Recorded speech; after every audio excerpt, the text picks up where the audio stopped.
Alright, तो हमारे देश के होम मिनिस्टर श्री अमित शाह जी ने 20 सितंबर फरवरी 2024 में न्यू दिल्ली में एक स्टेटमेंट दिया था कि 2026 तक नक्सलवाद और नक्सलाइट्स पूरे तरीके से हिंदुस्तान से ख़त्म हो जाएंगे।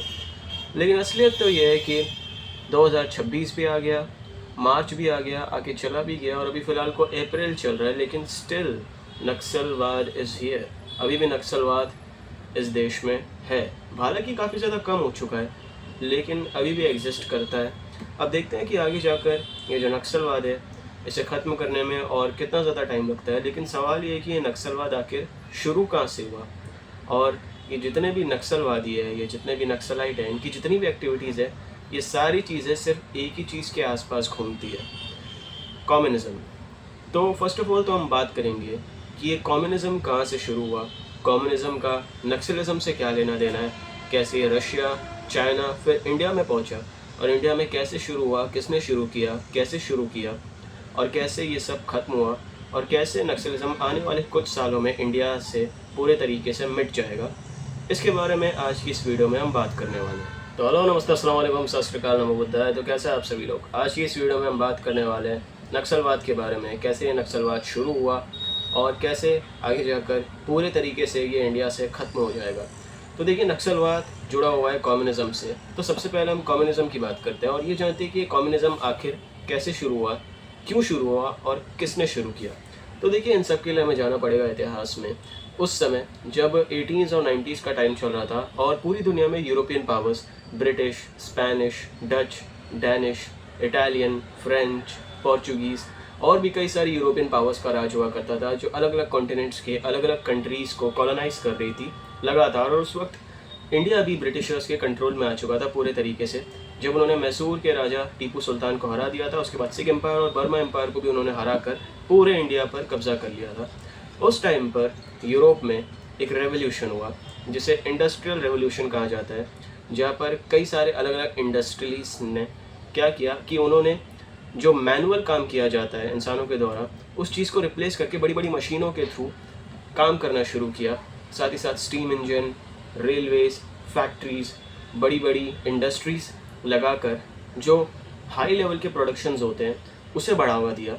लेकिन इसकी वजह से हुआ ये कि पूरी दुनिया में भले ही मशीनों का ये जो काम था, मशीनों से काम करवाने का ये जो एक ट्रेंड था, ये तो बहुत तेज़ी से आगे बढ़ा, लेकिन उन मशीनों पर काम करने वाले जो नॉर्मल वर्कर्स थे, जो पुअर क्लास थे, उन लोगों के लिए एक प्रॉपर सिस्टम ही अवेलेबल नहीं था। ना कोई रूल्स रेगुलेशंस थे, ना ही किसी तरीके की पॉलिसीज़ थी। आज के टाइम पर अगर आप देखेंगे तो लेबर्स के लिए बहुत सारे रूल्स हैं, आए दिन उनके लिए स्कीम्स निकलती रहती है। कंपनीज़ को कुछ स्पेसिफिक गवर्नमेंट रूल्स का पालन करना पड़ता है। चाइल्ड लेबर अलाउड नहीं है।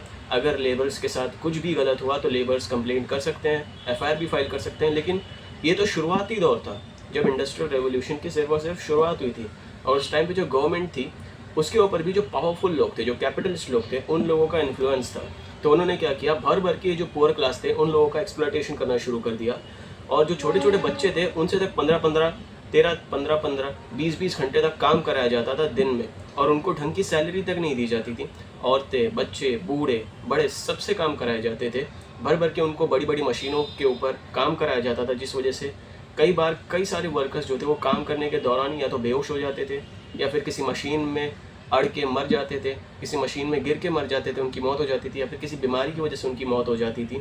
और इस वजह से जो पुअर क्लास थे, इनका भर भर के एक्सप्लॉयटेशन किया जा रहा था। लेकिन इनकी मेहनत की वजह से, इनकी मेहनत की कमाई जो लोग खा रहे थे, जो कैपिटलिस्ट क्लास थे, जो पावरफुल लोग थे, जो बड़े लोग थे, उनको भर भर के फ़ायदा हो रहा था। भर भर के उनके पास पैसे आ रहे थे जो वो गवर्नमेंट के साथ बांटा करते थे। इस वजह से गवर्नमेंट भी इसके ऊपर कोई भी एक्शन नहीं ले रही थी।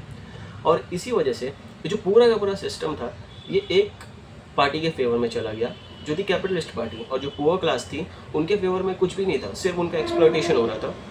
तो इन सारी चीज़ों को देख के उस टाइम के एक यूरोप के फिलोसोफर, जिसका नाम भी हमने काफ़ी ज़्यादा सुना है, जिनका नाम था कार्ल मार्क्स, उन्होंने इन सारी चीज़ों को देखा और एक मैनिफेस्टो लिखा, एक किताब लिखी जिसका नाम था द कम्युनिस्ट मैनिफेस्टो, जहाँ पर उन्होंने ये बताया कि ये जो हो रहा है इस पूरी की पूरी सोसाइटी में, इस पूरे रीजन में, यूरोप में और दुनिया भर में, जहाँ पर ये बड़े लोग छोटे लोगों का बुरे तरीके से एक्सप्लॉयटेशन कर रहे हैं, ये फेयर नहीं है। क्योंकि ये गरीब लोग दिन रात काम कर रहे हैं, लेकिन ना इनको ढंग की सैलरी मिल रही है, ना ढंग के कपड़े मिल रहे हैं, ना ढंग की दवाइयाँ मिल रही है, ना खाना मिल रहा है, ना घर मिल रहा है, कुछ भी नहीं मिल रहा।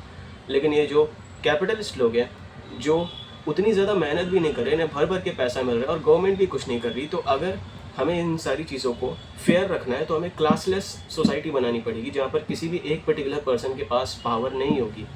और कार्ल मार्क्स ने एक और चीज़ बताई कि गरीब होना उन लोगों की गलती नहीं है, जब तक ये सिस्टम नहीं बदलेगा तब तक गरीब गरीब रहेगा और अमीर होता जाएगा। तो इस वजह से ये जो अमीर लोग हैं, ये अपनी जो पावर्स हैं ये पीसफुल तरीके से तो गिव अप नहीं करेंगे। इस वजह से ये जो गरीब लोग हैं उन्हें वायलेंस भी करना पड़ सकता है, ये भी उन्होंने बताया। और यही चीज़ आगे जाके जो नक्सलिज्म है उसका पूरा बेस बनी, उसकी नींव रखी। तो चलिए हम आगे बात करते हैं कि इसके बाद उन्होंने क्या क्या कहा और क्या क्या कहा। अब देखिए, कम्युनिज्म की जो पूरी की पूरी आइडियोलॉजी थी, इसका ओवरऑल इंटेंशन यही था कि सोसाइटी में जितने भी गरीब लोग होते हैं उनका एक्सप्लॉयटेशन ना हो किसी भी तरीके से, और किसी भी एक पर्टिकुलर पार्टी के पास पूरी पावर ना जाए ताकि वो दूसरों का एक्सप्लॉयटेशन ना कर पाए। लेकिन ये जो आइडियोलॉजी थी इसमें कई सारे लूपहोल्स भी थे, क्योंकि देखिए अगर एक क्लासलेस सोसाइटी बन गई कम्युनिज्म के हिसाब से, तो वहाँ पर एक पावर वैक्यूम क्रिएट हो जाएगा। क्योंकि किसी भी रीजन को, किसी भी स्टेट को, किसी भी कंट्री को अगर एक ऑर्गेनाइज वे में रन करना है, एक सिस्टमेटिक तरीके से, तो वहाँ पर हायरार्कीज़ की ज़रूरत पड़ती है, अलग अलग अथॉरिटीज़ की ज़रूरत पड़ती है। I mean, अगर आप इंडिया में भी देखोगे तो हमारे यहाँ पे जितने भी नॉर्मल सिविलियंस हैं उनके ऊपर ISAs होते हैं, जो IAS होते हैं वो होते हैं, उसके ऊपर होते हैं मिनिस्टर्स, उसके ऊपर चीफ मिनिस्टर और सबसे ऊपर प्राइम मिनिस्टर। ये पूरे के पूरे सिस्टम में हमारी पूरी कंट्री रन करती है। लेकिन अगर सब लोग एक बराबर ही हो गए तो ऊपर का जो पूरा टॉप पोजीशन होगा वो खाली हो जाएगा, जिससे होगा क्या कि एक करप्ट लीडर आएगा, वो सबको भड़काएगा और ऊपर की तरफ पहुंच जाएगा। तो देखिए ये कुछ तरह के लूप होल्स थे कम्युनिज्म में, एंड दैट इज़ वाई जो फादर ऑफ कैपिटलिज्म थे जिनका नाम था एडम स्मिथ, वो कई सारे ऐसे पॉइंट्स थे कार्ल मार्क्स के जिनसे वो डिसएग्री किया करते थे, और उनकी आइडियोलॉजी थी कैपिटलिज्म, वो कैपिटलिज्म को सपोर्ट किया करते थे। और देखिए जो कैपिटलिज्म है आज के टाइम पे, इंडिया भी एक कैपिटलिस्ट कंट्री कह सकते हो, ओवरऑल पूरा जो वर्ल्ड है वो भी एक कैपिटलिस्ट वर्ल्ड ही है, जहाँ पर अलग अलग कंपनीज आए दिन एक दूसरे से कम्पीट करने के लिए आगे बढ़ती रहती है। और जो एडम स्मिथ थे उनकी भी यही एक मेन पॉइंट जो उन्होंने रखा था कि अगर कम्युनिज्म की वजह से हर कोई एक समान हो गया तो किसी का लाइफ में कोई पर्पस ही नहीं बचेगा, क्योंकि कोई ज़्यादा मेहनत करे या फिर कोई कम मेहनत करे, सबको अगर एक बराबर ही मिलेगा तो कोई इंसान ज़्यादा मेहनत करेगा ही क्यों, उसे क्या इंसेंटिव मिलेगा। और ये चीज़ आज के टाइम पे कंपनीज़ पर भी अप्लाई होती है। जब भी दो कंपनीज आपस में कम्पीट करती हैं कैपिटलिस्ट सिस्टम के अंदर, तो हर कंपनी एक दूसरे से आगे निकलना चाहती है, लेकिन अब वो एक दूसरे को डायरेक्टली तो हटा नहीं सकते, तो वो लोग क्या करेंगे, कुछ नया लेकर आएंगे, कुछ नया इनोवेशन करेंगे, कुछ नए आइडियाज़ सोचेंगे, जिस वजह से इनोवेशन होगी, दुनिया आगे बढ़ेगी, नई नई चीज़ों पर काम होगा, कस्टमर्स को भी सेटिस्फैक्शन मिलेगी।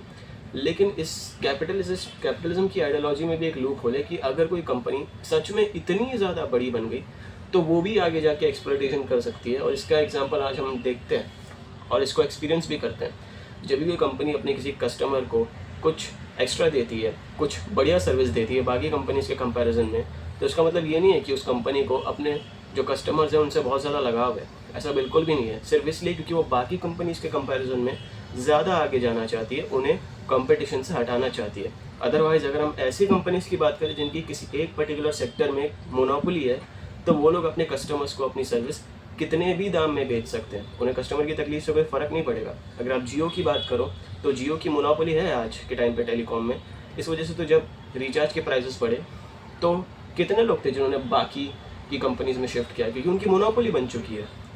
तो ये चीज़ जो है मैं आपको समझाना चाहता था। अब आगे बढ़ते हैं और ये बात करते हैं कि कैसे जो कम्युनिज्म की आइडियोलॉजी है इसको आगे जाके अलग अलग कंट्रीज़ के लीडर्स ने अपनाया और इसका इस्तेमाल करके पावर से जो बड़े लोग थे उनको हटाया, कुछ लोगों ने एक्सप्लॉयटेशन किया, और कैसे ये रशिया, चाइना, उसके बाद आखिर में इंडिया में पहुंचा। तो देखिए जो कार्ल मार्क्स थे उन्होंने पूरा का पूरा आइडिया तो दे दिया था, but after all he was also philosopher, not at all politician और अ पावरफुल पर्सनैलिटी और अ पावरफुल इंडिविजुअल। तो इसीलिए उन्होंने बस यहाँ पर अपना कम्युनिस्ट मैनिफेस्टो लिखा और उसके बाद उनकी डेथ हो गई।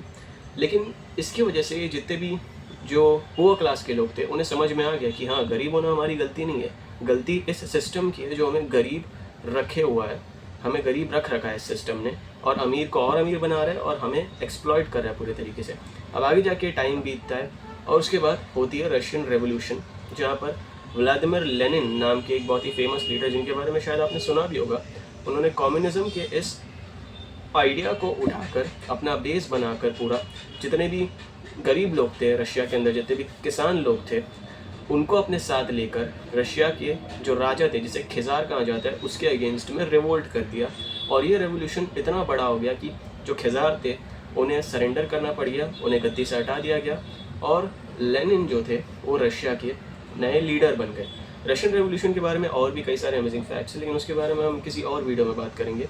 तो इस तरीके से पहली बार इतिहास में कम्युनिज्म इस आइडियोलॉजी को पॉलिटिक्स में इस्तेमाल किया गया किसी पावरफुल लीडर के द्वारा, वो भी रशिया जैसे इतने बड़े देश में।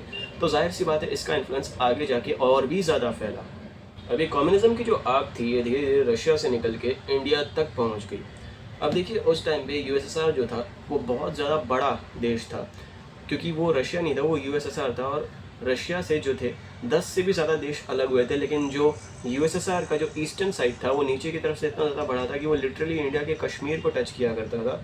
और यूएसएसआर में इतना बड़ा रेवोल्यूशन होने की वजह से ऑब्वियसली उस टाइम पे जो ब्रिटिश इंडिया के ब्रिटिशर्स थे वो काफ़ी ज़्यादा कंसर्न हो गए, कॉन्शियस हो गए ये देखकर कि रशिया में इतना बड़ा रेवोल्यूशन हो गया, अगर इंडिया के लोग भी इस पॉलिटिकल आइडियोलॉजी के इन्फ्लुएंस में आ गए तो कई जिस तरीके से लेनिन ने वहाँ के खिज़ार यानी राजा को सत्ता से हटाया, कहीं पर यहाँ पर भी कोई लीडर ऐसा ना आ जाए जो कि किसानों को और गरीब लोगों को लेकर हमें सत्ता से हटा दे और हमें इस देश से बाहर भगा दे, क्योंकि इंडिया में किसानों का जो नंबर था वो और भी ज़्यादा था रशिया के कंपैरिजन में। अब यहाँ पर होता क्या है कि इंडिया में भी धीरे धीरे कम्युनिस्ट एक्टिविटी शुरू होने लग जाती है। उस टाइम पे इंडिया के एक फिलोसोफर थे, एक थिंकर थे जिनका नाम था एम एन रॉय, जिनकी रशिया की यानी यूएसएसआर के जितने भी कम्युनिस्ट पार्टी के अथॉरिटीज़ और रिप्रेजेंटेटिव थे उनके साथ कनेक्शंस भी थे। वो क्या करते हैं कि सीक्रेटली बॉर्डर पार करके यूएसएसआर जाते हैं, क्योंकि यूएसएसआर उस टाइम पे करीब ही था। तो इस टाइम पर वो वहाँ पर जाते हैं और वहाँ पर जाके वो लोग सीपीआई बनाते हैं यानी कम्युनिस्ट पार्टी ऑफ इंडिया। अब सीपीआई को पहले उन्होंने वहाँ पर बनाया, उसके बाद वापस इंडिया में आए और धीरे धीरे अंडरग्राउंड नक्सल सेल्स बनाने लग गए, सीपीआई सेल्स बनाने लग गए, लोगों में पैम्पलेट बांटने लग गए, कम्युनिस्ट मैनिफेस्टो की किताबें बांटने लग गए, अलग अलग स्पीचेस में उन्हें समझाने लग गए, गरीब किसानों को अपने साथ जोड़ने लग गए। और आगे जाकर उन्होंने और भी कई सारे मेंबर्स को लेकर ऑफिशियली इंडिया में सीपीआई की स्थापना करी और जितने भी ये कम्युनिस्ट एक्टिविटीज़ थी उनको अंजाम देना शुरू कर दिया। लेकिन इन सारी चीज़ों की वजह से ब्रिटिशर्स जो थे वो हरकत में आ गए, उन्होंने एक्शन लिया उन लोगों के ऊपर और यूएसएसआर के साथ मिलकर एंटी गवर्नमेंट एक्टिविटी करने के जुर्म में उन्हें जेल में डाल दिया। अब यहाँ से क्या हुआ कि ये जो कम्युनिस्ट एक्टिविटीज़ थी कुछ हद तक तो इंडिया में शांत हो गई थी, लेकिन ये सिर्फ और सिर्फ शुरुआत थी। उस टाइम पे ब्रिटिशर्स इंडिया में फुल पावर में थे, लेकिन धीरे धीरे समय आगे बढ़ता है, कई सारे फ्रीडम फाइटर्स आते हैं, ब्रिटिश हुकूमत को चुनौती देते हैं। भगत सिंह, सुभाष चंद्र बोस, चंद्रशेखर आज़ाद, अशफाकुल्ला खान, पंडित जवाहरलाल नेहरू, महात्मा गांधी, इन सभी लोगों ने एक एक करके आकर एक साथ आकर ब्रिटिश हुकूमत को चुनौती दी। ब्रिटिश हुकूमत कमज़ोर हुई। वर्ल्ड वॉर 2 के बाद ब्रिटिशर्स को हैवी लॉसेस फेस करने पड़ गए, उनकी आर्मी भी कई हद तक कम हो गई। ऊपर से सुभाष चंद्र बोस भी यूएसएसआर के साथ मिलकर, जापान के साथ मिलकर लगातार हमला करे जा रहे थे। वहाँ पर आज़ाद हिंद फौज ने अंडमान एंड निकोबार आइलैंड्स को भी आज़ाद करा दिया था। तो इस वजह से ब्रिटिशर्स ने ये फैसला कर लिया कि अब वो इंडिया छोड़कर चले जाएंगे। और यहीं से ब्रिटिशर्स के कमज़ोर पड़ने के बाद कम्युनिज्म को वापस से उठकर ताकतवर बनने की और ये जितने भी कम्युनिस्ट आइडियोलॉजी के ऊपर चलने वाले लोग थे उन्हें वापस से पावर में आने की एक अपॉर्चुनिटी मिल गई। और इसके पीछे भी एक स्टोरी है, क्योंकि रशिया में जो हुआ था वो इतना ज़्यादा इन्फ्लुएंशियल था कि उसकी आग चाइना तक पहुंची। वर्ल्ड वॉर 2 ख़त्म होने के बाद जब चिंग डायनेस्टी का अंत हुआ उस टाइम पे कम्युनिस्ट चाइनीज़ कम्युनिस्ट पार्टी और चाइनीज़ नेशनलिस्ट पार्टी इनके बीच एक सिविल वॉर हुई, जिसमें जो कम्युनिस्ट पार्टी के लीडर थे जिनका नाम था माओ जेडोंग, उन्होंने गरीब किसानों और वर्कर्स और गरीब लोगों को लेकर चाइनीज़ नेशनलिस्ट पार्टी के खिलाफ ऐसा रिवोल्ट किया कि उन्हें चाइना से पूरी तरीके से बाहर कर दिया और वो लोग पास के एक आइलैंड में जाके बस गए, जिसे आज के टाइम पर हम ताइवान कहते हैं। और वहीं से द रिपब्लिक ऑफ चाइना का जन्म हुआ, यानी कि आज के टाइम के चाइना का। और माओ जेडोंग की ये जो पॉलिटिकल रेवोल्यूशन था, जिसे आप जो भी कह लो, इससे इंस्पायर होकर उस टाइम पर सीपीआई, जिसे ब्रिटिशर्स ने बैन कर दिया था, उसके 2 मेंबर्स कानू सान्याल और चारू मजूमदार, इन दोनों ने वापस से कम्युनिज्म को इंडिया में बढ़ावा देने का फैसला कर लिया और एक्शन लेने पर उतर आए। अब यहाँ से इन्हें माओवादी कहा गया। पहले ये जितने भी कम्युनिज्म के ऊपर चलने वाले लोग थे और पॉलिटिक्स में घुसने वाले लोग थे, इन्हें माओवादी कहा जाता था। लेकिन नक्सलवादी, नक्सलाइट, ये नाम कैसे इनका पड़ा और कैसे ये चीज़ इतनी आगे बढ़ गई कि एक टाइम पे इंडिया के 25% से भी ज़्यादा एरिया जिसे रेड कॉरिडोर कहा जाता है, वहाँ पर नक्सलिज्म का इन्फ्लुएंस इतना ज़्यादा बढ़ गया था कि कोई पुलिस वाला तक वहाँ पर जाने के लिए राज़ी नहीं होता था। वहाँ पर पुलिस वाला या फिर कोई और गवर्नमेंट अथॉरिटी जाने के लिए पूरे तरीके से डरती थी। आखिर इतना कैसा इनका इन्फ्लुएंस बढ़ गया, इसके बारे में हम बात करते हैं। तो देखिए, जो नक्सलिज्म है, फर्स्ट ऑफ ऑल तो इसको करने के पीछे का one of the most important reason बताया जाता है ज़मींदारी सिस्टम। क्योंकि उस टाइम पे जो ज़मींदारी सिस्टम था, जहाँ पे जो लैंडलॉर्ड्स होते थे, उनकी एक पर्टिकुलर ज़मीन होती थी जहाँ पर ये गरीब किसान लोग काम किया करते थे। पूरी मेहनत वो लोग करते थे, लेकिन 50% से भी ज़्यादा हिस्सा ये ज़मींदार ले जाते थे और उसमें से भी 90% हिस्सा ब्रिटिशर्स रख लेते थे। और हैरानी की बात तो ये थी कि ये जो ज़मींदारी सिस्टम था, ये आज़ादी के बाद भी पूरे तरीके से ख़त्म नहीं हुआ।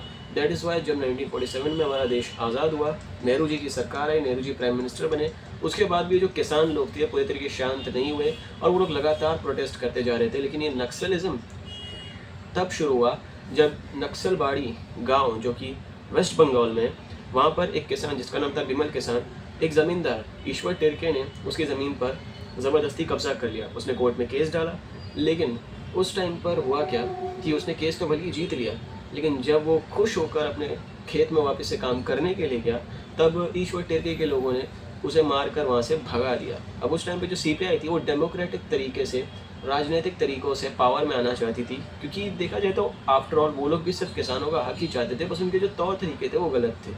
तो उस टाइम पे जो कानू सान्याल और चारू मजूमदार थे, उन्होंने क्या किया, वहाँ के किसानों को अपने साथ लेकर ये जो जितने भी ज़मींदार थे, उनको पूरे तरीके से मार के ख़त्म कर दिया। जितने भी किसान लोग थे उन्हें तीर कमान चलाना सिखाकर जितने भी ज़मींदार थे उनकी जगहों पर हमला करना शुरू कर दिया, उनके घर जला दिए, अनाज जला दिया, उनके सारे लैंड रिकॉर्ड्स जला दिए, जितने भी लोग थे उन्हें भी पूरे तरीके से मार दिया। अब इसके बाद यहीं से शुरुआत होती है नक्सलिज्म की, जहाँ पर गरीब लोग हथियार उठाते हैं अपने हक के लिए और ये जितने भी गवर्नमेंट्स होती है या अथॉरिटीज़ होती है, जितने भी ज़मींदार होते हैं, उन्हें मार देते हैं, जबकि कानूनी तौर पर ये सही नहीं है।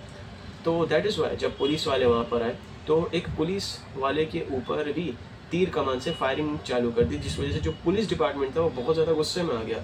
इस वजह से जब पुलिस के 10-12 लोग वहाँ पर वापस गए, लोगों ने वापस से उनके ऊपर फायरिंग करनी शुरू करी, तब पुलिस ने बैकफायर किया, जिसमें कुछ बच्चे और औरतें मारे गए। दैट इज़ वाई जो पूरा का पूरा इन्फ्लुएंस था ये आगे बढ़ा और उसके बाद बंगाल, उड़ीसा, केरला और तमिलनाडु तक पहुंच गया। और वहाँ के जितने भी नक्सली थे, मतलब जितने भी लोग थे, उन लोगों ने इस चीज़ को अपनाया। ये कम्युनिज्म की जो आइडियोलॉजी थी उन्हें अपनाया, ये जितने भी चारू मजूमदार के तौर तरीके थे उन्हें अपनाया। अब क्योंकि ये नक्सलबाड़ी गांव से निकला था, तो इसीलिए यहाँ से इसका नाम पड़ गया नक्सलवाद और इसे करने वालों का नाम पड़ गया नक्सलवादी। और आगे जाकर हर किसी ने पूरे देश में इन लोगों को नक्सलवादी ही कहना शुरू कर दिया। अब धीरे धीरे जो नक्सलाइट्स थे उनका इन्फ्लुएंस बहुत ज़्यादा बढ़ रहा था, क्योंकि फर्स्ट ऑफ ऑल तो ये लोग सरकार की नहीं सुनते थे, अथॉरिटीज़ की नहीं सुनते थे, पुलिस वालों की नहीं सुनते थे। ये जितने भी चारू मजूमदार के लोग थे उनके इन्फ्लुएंस में आ गए थे, कानू सान्याल के इन्फ्लुएंस में आ गए थे। उन्होंने क्या किया कि तीर कमान से वो लोग ट्रेनिंग किया करते थे और साथ ही साथ जो चारू मजूमदार थे वो हथियारों का तक बंदोबस्त कर रहे थे, क्योंकि उनकी ओवरऑल आइडियोलॉजी यही थी कि माओ ज़ेडोंग जिस तरीके से चाइना में पावर में आए, हम भी उसी तरीके से पावर में आएंगे और सरकार को हटा देंगे और पूरे के पूरे इंडिया में एक कम्युनिस्ट गवर्नमेंट स्टैब्लिश कर देंगे। तो देखिए, ये थी उनकी ओवरऑल आइडियोलॉजी और इस तरीके से नक्सलिज्म इंडिया के हाफ ऑफ द रीजन से भी कम में, लेकिन बहुत ज़्यादा तेज़ी से फैला और इतना ज़्यादा हो गया था कि उस सारे रीजन्स को इंडिया का रेड कॉरिडोर तक कहा जाना लग गया था। तो अब हम बात करते हैं कि जो नक्सलवाद है या फिर ये जो माओवाद है, ये ख़त्म कैसे हुआ। तो देखिए, फर्स्ट ऑफ ऑल तो नक्सलिज्म को ख़त्म करने के लिए, नक्सलाइट्स को ख़त्म करने के लिए ऑब्वियसली सबसे पहले तो पुलिस ने एक्शन लिया। उसके बाद जो एनएसजी थी, नेशनल सिक्योरिटी गार्ड, उन्होंने भी कई सारे अलग अलग तरीके के ऑपरेशंस लॉन्च किए इनके अगेंस्ट में। ये जितने भी लीडर्स थे उनको पकड़ पकड़ के जेल में डाला गया। लेकिन आफ्टर ऑल ये भी एक प्रॉब्लम ही थी, क्योंकि किसान जो थे वो अपने हक के लिए लड़ रहे थे एक तरीके से, भले उनके तौर तरीके गलत थे। तो सरकार ने इस चीज़ को समझा और ये जितने भी छोटे मोटे गाँव थे, ये जितने भी किसान थे, उन्हें इंसाफ दिलाया, उन्हें पेंशन दी, उनके लिए अलग अलग स्कीम्स लेकर आए और जितने भी गाँव के इलाके थे वहाँ पे बिल्डिंग्स बनवाई, रोड बनवाए और साथ ही साथ उन लोगों को जॉब दी, नौकरियाँ दिलवाई, जिस वजह से जो लोग नक्सलाइट के रास्ते पर जा रहे थे, नक्सलिज्म के रास्ते पर जा रहे थे, उन्हें अच्छी जॉब मिल गई। इस वजह से वो लोग कम्युनिज्म और इस नक्सलिज्म के इन्फ्लुएंस से बाहर निकले। आगे जाके कानू सान्याल और चारू मजूमदार को भी पकड़ लिया गया। कहा जाता है कि जो चारू मजूमदार थे उन्हें पुलिस ने इतना ज़्यादा मारा था कि कस्टोडियल कस्टोडियल डेथ हुई थी उनकी, यानी कि जितने भी पुलिस वाले थे उन्होंने इतना मारा था कि उनकी वहीं पर जान चली गई। लेकिन असलियत तो ये है कि उनको पहले से ही कैंसर वगैरह की कुछ बीमारी थी जिस वजह से वो मारे गए। लेकिन जितने भी उनके जो इन्फ्लुएंस में आए हुए लोग हैं वो बस नक्सलिज्म को बढ़ावा देने के लिए ऐसी झूठी अफवाह फैलाते हैं, कॉन्स्पिरेसीज फैलाते हैं। कानू सान्याल भी आगे जाकर डिप्रेशन की वजह से अपने आप को फांसी लगाकर मारे गए। और आगे जाकर नक्सलिज्म का जो इन्फ्लुएंस था इन दोनों के मरने के बाद थोड़े हद तक कम हुआ, लेकिन आगे जाकर CPI-MI यानी कि communist party of India Marxist Leninist ने इस मूवमेंट को और भी ज़्यादा बढ़ावा दिया। और एक टाइम ऐसा आ गया था कि जो नक्सलिज्म था ये और ज़्यादा ऊपर पहुंच गया था।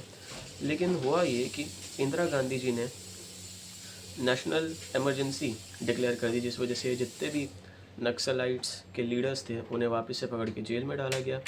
और आगे जाकर बीजेपी की सरकार है जिन्होंने नोटबंदी कर दी, जिस वजह से ये जितने भी नक्सल्स थे जो हफ्ता वसूली का काम करते हैं उनका पूरा का पूरा एक्सटॉर्शन सिस्टम ही कोलैप्स कर गया। तो इस वजह से और साथ ही साथ उनके जितने भी अंदर के सिस्टम्स थे उनकी आइडियोलॉजीज़ में कई सारे डिफरेंसेस थे। और साथ ही साथ जो रिलीजियस कॉन्फ्लिक्ट्स भी काफ़ी ज़्यादा बढ़ते जा रहे थे। साथ ही साथ हमारी जो रॉ थी उन्होंने भी कई सारे ऑपरेशंस कहा जाता है कि लॉन्च किए इसकी वजह से। दैट इज़ वाई जो नक्सलिज्म का इन्फ्लुएंस था वो इंडिया से कई हद तक पूरे तरीके से ख़त्म हो गया। और आज के टाइम पर भले ही नक्सलिज्म पूरे तरीके से ख़त्म नहीं हुआ है लेकिन उनका इन्फ्लुएंस बहुत ज़्यादा कम हो गया है। बट स्टिल छत्तीसगढ़, महाराष्ट्र, उड़ीसा और वेस्ट बंगाल के जंगलों में कई सारी अलग अलग नक्सल बेल्ट्स में, कुछ रिवर्स के पास और कई सारे अलग अलग रीजन्स में, कुछ विलेजेस में उनकी प्रेजेंस है। लेकिन हो सकता है आने वाले कुछ 4 से 5 सालों में उनका इन्फ्लुएंस पूरे तरीके से ख़त्म हो जाए। आज की इस वीडियो में इतना ही। आप सभी लोगों को होप करता हूँ कि ये वीडियो इन्फॉर्मेटिव लगी होगी। अगर आपको ये वीडियो इन्फॉर्मेटिव लगी तो आप सभी से रिक्वेस्ट है इस वीडियो को लाइक कर दीजिए, अपने जितने भी करीबी लोग हैं उनमें शेयर करिए। एंड साथ ही साथ आप क्या सोचते हैं इसके बारे में, अगर मुझसे कोई डिटेल मिस हो गई है तो आप सभी लोग कमेंट करके मुझे बता सकते हैं। And at last make sure to subscribe to the channel guys. And one more thing, अगर आपने रिच डैड पुअर डैड किताब का नाम सुना है तो उस किताब के ऊपर अभी अमेज़ॉन पर 39% का ऑफ चल रहा है, आप जाकर उस किताब को ख़रीद सकते हो। और ये किताब रॉबर्ट कियोसाकी के द्वारा लिखी गई बहुत ज़्यादा इन्फॉर्मेटिव है। यहाँ पर आपको एसेट्स एंड लायबिलिटीज़ के बारे में कई सारी अच्छी इन्फॉर्मेशंस मिलेंगी। तो आप सभी लोगों से मिलेंगे एक और नई वीडियो में। डिस्क्रिप्शन में जो लिंक है वहाँ पर जाकर अमेज़ॉन पर इस किताब को खरीदिए, पढ़िए, आपको एक पैसिव इनकम जनरेट करने में बहुत ज़्यादा हेल्प करेगा एक और नई वीडियो में। तब तक के लिए जय हिंद, जय भारत।